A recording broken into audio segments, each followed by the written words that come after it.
年你给我萧家的耻辱。 आज जो सीरीज मैं लाने जा रही हूँ उस सीरीज का नाम सोल लैंड है और जैसा कि आपने BTTH को बहुत पसंद किया था तो ये BTTH से भी अच्छी सीरीज मानी जाती है। सो आई होप आपको ये और भी ज्यादा पसंद आएगी। एपिसोड की शुरुआत में हमें पहाड़ों के ऊपर एक सुंदर सा गांव दिखाया जाता है जिसके अंदर बहुत सारे सुंदर घर और इमारतें बनी हुई हैं। असल में ये एक सेक्ट है जिसका नाम टैंगमैन है। अब फिर हमें इस सेक्ट के बाहर वाले जंगल में एक नौजवान को दिखाते हैं जो कुछ एल्डर्स से बचते हुए भाग रहा था। एल्डर्स उसको पकड़ने की कोशिश कर रहे थे और उस पर अटैक भी कर रहे थे, लेकिन वो नौजवान सभी अटैक से बचता हुआ आगे बढ़ रहा था। और ये बात एल्डर्स को बहुत शॉक करती है क्योंकि वो एल्डर्स इतने शक्तिशाली थे कि उनके अटैक से बचना नामुमकिन सा ही होता था। नौजवान का नाम टैंग शैन है और अब भागते भागते आगे एक खाई आ जाती है और अब टैंग शैन रुक जाता है और यहाँ से हमें ये पता चलता है कि टैंग शैन ने सेक्ट लाइब्रेरी के अंदर घुसकर सीक्रेट टेक्निक सीख ली थी।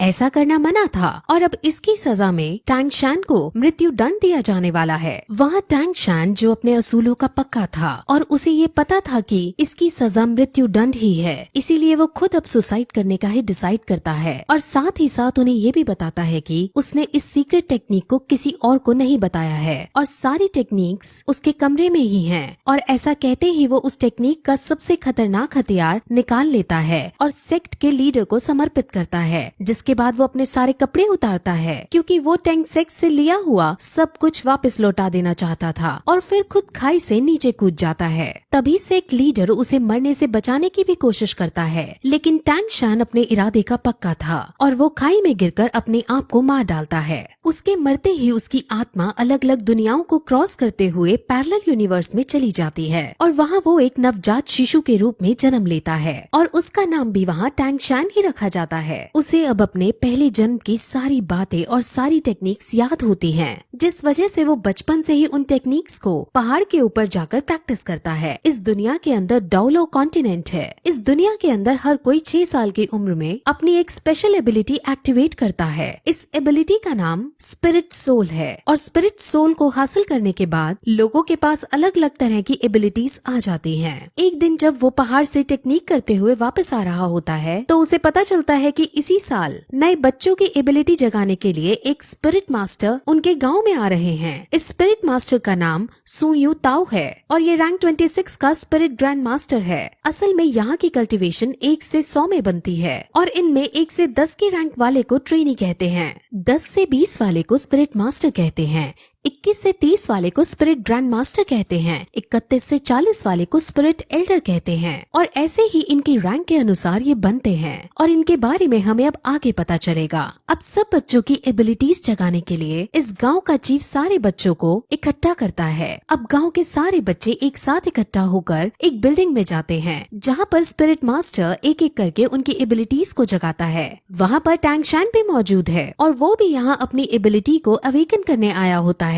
तब उनकी एबिलिटीज को जगाने से पहले सब बच्चों को अपनी शक्ति दिखाता है और अपने अंदर एक भेड़िए जैसी शक्ति बुला लेता है, जिससे सब बच्चे बहुत शॉक होते हैं और एक्साइटेड हो जाते हैं। और अब एक एक करके बच्चे अपनी अपनी स्पिरिट सोल को जगाने के लिए आगे आते हैं। अब जो पहला बच्चा आगे आता है उसकी स्पिरिट सोल एक दारांत यानी सिकल होती है जो कि एक टूल टाइप स्पिरिट सोल है। अब इसे देखकर स्पिरिट मास्टर उनको बताता है कि ये वेपन के लिए तो काम नहीं आ सकती, लेकिन इस टाइप के लोग एग्रीकल्चर यानी फार्मिंग के अंदर बहुत अच्छे होते हैं। अब वो उसकी सोल पावर को चेक करता है। सोल पावर किसी भी स्पिरिट सोल को ट्रेन करने के लिए बहुत जरूरी होती है। अब जब उसकी सोल पावर को चेक करते हैं तो उसकी सोल पावर 0 आती है, जिसका मतलब वो अपनी स्पिरिट सोल को ट्रेन नहीं कर सकता और पूरा जीवन भर एक नॉर्मल इंसान की रहेगा। ऐसा करते करते वो और भी बच्चों को चेक करता है जिसमें ज्यादातर फार्मिंग स्किल्स की एबिलिटीज को रखने वाले बच्चे ही निकलते हैं। वहीं फिर एक लड़की अपनी सोल पावर चेक कराने आती है और उसकी स्पिरिट सोल एक ब्लू सिल्वर ग्रास की होती है। ब्लू सिल्वर ग्रास बहुत कॉमन ग्रास है और इसकी कोई स्पेशल एबिलिटी भी नहीं होती और इस टाइप की स्पिरिट सोल को सबसे बेकार स्पिरिट सोल माना जाता है और ये बहुत कमजोर होती है। अब इसके बाद हमारा मेन कैरेक्टर जिसका नाम टेंगशान है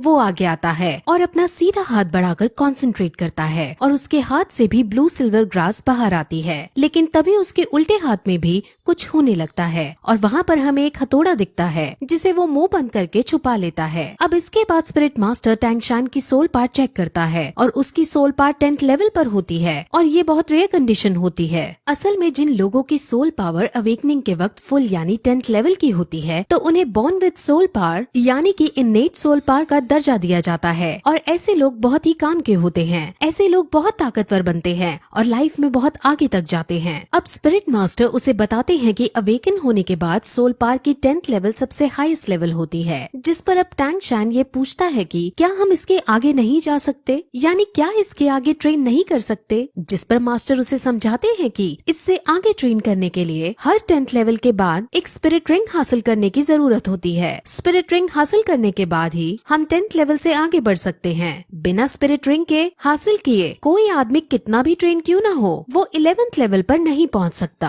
अब टेंगशान उससे ये पूछता है कि क्या तुम्हारे पास 2 स्पिरिट रिंग है, क्योंकि मास्टर की रैंक 26 है और उसे 10th लेवल और 20th लेवल को पार करने के लिए एक स्पिरिट रिंग की जरूरत पड़ी थी। स्पिरिट रिंग्स यूजर को उनके स्पिरिट सोल के मुताबिक उनको अलग अलग स्पेशल पावर भी देती है। अब ऐसा कहकर वो हॉल से बाहर आ जाते हैं और अब स्पिरिट मास्टर जाने लगते हैं। अब गांव के चीफ और टेंगशान के घर जाते हैं और वहाँ उसके पिता को टेंगशान के पावर्स के बारे में सब कुछ बताते हैं और उसको जीनियस कहकर पुकारते हैं। टेंगशान के पिता का नाम टैंग हाउ है। टैंग हाउ अब अपने बेटे से उसके स्पिरिट सोल के बारे में पूछता है और उसे अपने बेटे से उसके स्पिरिट सोल के बारे में पता चलता है जो कि ब्लू सिल्वर ग्रास है। अब ये सुनकर उसका पिता शॉक होता है क्योंकि उसे पता था कि उसके बेटे की स्पिरिट सोल तो क्लियर स्काई हैमर होनी चाहिए। इस लाइन से आप कंफ्यूज ना हो, इसके बारे में डिटेल में आगे बताया जाएगा। अब गांव के चीफ ये चाहते थे कि टेंगशान शहर की एक एकेडमी में जाकर ट्रेनिंग करे, लेकिन टैंग हाउ साफ मना कर देता है। अब क्यों मना किया है ये भी हमें आगे पता चलेगा। गांव का चीफ बहुत शॉक होता है और उससे लड़ता भी है क्योंकि इतने बड़े टैलेंट को घर में रखना सही नहीं है, इसको बाहर जाकर बेस्ट ट्रेनिंग हासिल होनी चाहिए। अब चीफ के बार बार समझाने पर भी टैंग हाउ नहीं मानता और चीफ अब वहाँ से चला जाता है। अब टैंग हाउ को ये लगता है कि उसके इस डिसीजन से उसका बेटा नाराज होएगा, लेकिन टेंगशान उसके इस डिसीजन से नाराज होने की बजाय उनकी बातों से संतुष्ट दिखाई देता है और कहता है कि हम एक लोहार की तरह भी अपना गुजारा चला सकते हैं। अब टैंग हाउ निराश होकर बैठ जाता है और वो दुखी होते हुए सभी स्पिरिट्स को बेकार बताता है। अब टैंग हाउ टेंगशान से अपने स्पिरिट सोल को दिखाने को कहता है, जिस पर टेंगशान अपने हाथ से उसे ब्लू सिल्वर ग्रास निकाल कर दिखा देता है और ये देखकर वो बहुत चौंक जाता है। लेकिन तभी टेंगशान उसे अपनी एक और स्पिरिट सोल के बारे में बताता है और अपने दूसरे हाथ से क्लियर स्काई हैमर को बाहर निकालता है। अब ये देखकर टैंग हाउ को कुछ याद आता है कि कैसे कुछ साल पहले वो और उसकी वाइफ कुछ लोगों से बचकर भाग रहे थे और उसकी वाइफ अपने पति और अपने बच्चे को बचाने के लिए खुद को सैक्रिफाइस कर देती है। और अब यहाँ से हमें पता चलता है कि उसकी वाइफ की स्पिरिट सोल भी ब्लू सिल्वर ग्रास होती है। अब फिर टैंग हाउ अपने बेटे की डबल स्पिरिट सोल को देखकर उसे गले लगा लेता है और उसे अब एक बात समझाता है और कहता है कि तुम हमेशा अपने उल्टे हाथ के हैमर से अपने सीधे हाथ की ग्रास को प्रोटेक्ट करना। अब इसके बाद टैंग हाउ टेंगशान को लेकर काम सिखाने लगता है और उसको इस काम की अलग अलग टेक्निक सिखाता है और इन सभी टेक्निक्स की मदद से टेंगशान अब अपने पिछले जन्म की मेमोरीज का यूज करता है और उनकी मेमोरीज से वो कुछ हिडन वेपन्स बनाता है। अब अगले दिन टैंग हाउ अपने बेटे को शहर जाकर ट्रेनिंग करने की इजाजत दे देता है और साथ में ये भी कहता है कि वहाँ तुम अपना खर्चा लोहार का काम करके चला लेना। लेकिन शहर पढ़ने जाने के लिए टैंग हाउ उसके सामने कुछ शर्तें रखता है। वो उसे कहता है कि तुम कभी भी अपनी हैमर स्पिरिट में कोई भी स्पिरिट रिंग ऐड नहीं कर सकते। दूसरी शर्त में उसे वो कभी भी अपनी हैमर स्पिरिट सोल को दिखाने के लिए मना करता है और साथ ही साथ किसी को भी अपना ये रहस्य कि उसके पास 2 स्पिरिट सोल हैं बताने से मना करता है और जब तक उसकी जान पर ना आए तब तक वो उसे हैमर स्पिरिट का भी इस्तेमाल करने से मना करता है। अब इन शर्तों पर एग्री करके टेंगशान अपने सफर पर निकल जाता है। वो अब गांव के चीफ के पास जाता है और अब दोनों शहर के बड़े स्कूल में एडमिशन करवाने के लिए निकल जाते हैं। अब वो दोनों रास्ता पूछते हुए स्पिरिट मास्टर एकेडमी की तरफ जाते हैं, जहाँ पर उन्हें गेट कीपर रोक लेता है। अब चीफ उसे अपना पास दिखाता है जो उसको स्पिरिट मास्टर ने दिया था। गेट कीपर उस पास को चेक करता है और इस पास को वो फेक समझता है क्योंकि इस पास पर ब्लू सिल्वर ग्रास लिखा था, लेकिन साथ ही साथ सोल पावर को 10 रैंक का भी बता रखा था। अब ब्लू सिल्वर ग्रास का होना और 10th रैंक का होना ऐसा बहुत रेयर कंडीशन में ही पॉसिबल है, और जिस छोटी जगह से ये लड़का आया है वहाँ पर इस रेयर चीज का होना पॉसिबल नहीं है। अब चीफ और गेट कीपर की बहस होने लगती है और उनकी बहस इस कदर पहुंच जाती है कि गेट कीपर चीफ पर हाथ उठा देता है, लेकिन तभी टैंग शैन उसके हाथ को पकड़ लेता है और उसको नीचे गिरा देता है। टैंग शैन को अब बहुत गुस्सा आ चुका था और वो उसे मारने के लिए अपना हिडन वेपन एक्टिवेट कर देता है, लेकिन तभी एक आदमी वहाँ आता है और उन्हें रोकने की कोशिश करता है। इस आदमी को यहाँ पर सभी लोग ग्रैंड मास्टर कहते हैं और वो उनकी लड़ाई बंद करवाने के बाद उसको अंदर एडमिशन के लिए ले जाता है। अब रास्ते में टैंग शैन और ग्रैंड मास्टर कई तरह की बातें करते हैं, जिसमें ग्रैंड मास्टर अपनी आइडेंटिटी बताते हुए कहते हैं कि वो यहाँ का ग्रैंड मास्टर है और अगर टैंग शैन ग्रैंड मास्टर से कुछ सीखना चाहता है तो वो उसको टीचर बुला सकता है। अब वो और भी बातें करते हैं और क्योंकि ग्रैंड मास्टर ने उसका एडमिशन पास देखा होता है तो वो उससे कहता है कि तुम बहुत इंटेलिजेंट हो, और उसे ये भी बताता है कि पिछले 100 सालों के अंदर तुम तीसरे आदमी हो जिसके पास 2 स्पिरिट सोल हैं। ये सुनकर टैंग शैन चौंक जाता है और अपने हिडन वेपन को फिर से एक्टिवेट करने के लिए रेडी हो जाता है। दरअसल वो ऐसा इसलिए करता है क्योंकि उसके पिता ने उसे कहा होता है कि उसकी 2 स्पिरिट सोल के बारे में किसी को नहीं पता चलना चाहिए, और अब वो अपने इस खतरे को हटाने के लिए अपना हिडन वेपन एक्टिवेट करता है। लेकिन तभी ग्रैंड मास्टर उसे अब ये बताता है कि आखिर उसे इन सब के बारे में कैसे पता चला। असल में ग्रैंड मास्टर बहुत ज्यादा इंटेलिजेंट है और उसने पहले भी बहुत सारी रिसर्च कर रखी थी। उसमें उसे पता चला था कि दुनिया के अंदर ब्लू सिल्वर ग्रास वाली स्पिरिट सोल के सिर्फ 647 लोग हैं और उनमें से सिर्फ 16 के पास सोल पावर है और उन 16 की भी रैंक 1 से ज्यादा नहीं है।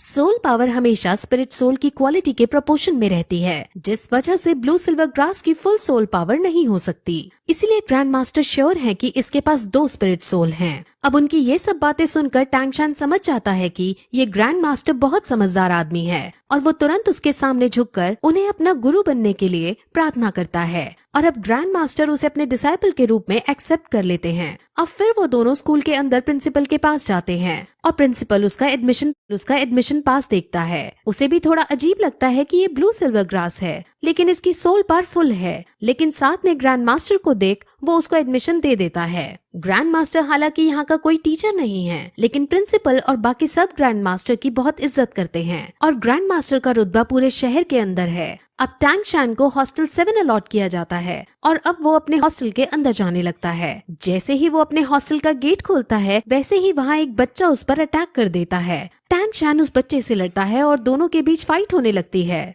इस फाइट में टैंग शैन आसानी से उस बच्चे को मार दे देता है और सब बच्चे टैंग शैन के लिए ताली बजाने लगते हैं। अब फिर वो बच्चा खड़ा होता है और सम्मान पूर्वक उसे बताता है कि ये हॉस्टल का एक ट्रेडिशन है। यहाँ जो भी नया बच्चा आता है उससे यहाँ का बिग बॉस लड़ाई करता है और अगर वो नया बच्चा जीत जाता है तो उसे यहाँ का बिग बॉस बना दिया जाता है। अब क्योंकि टैंग शैन जीत गया था इसलिए सब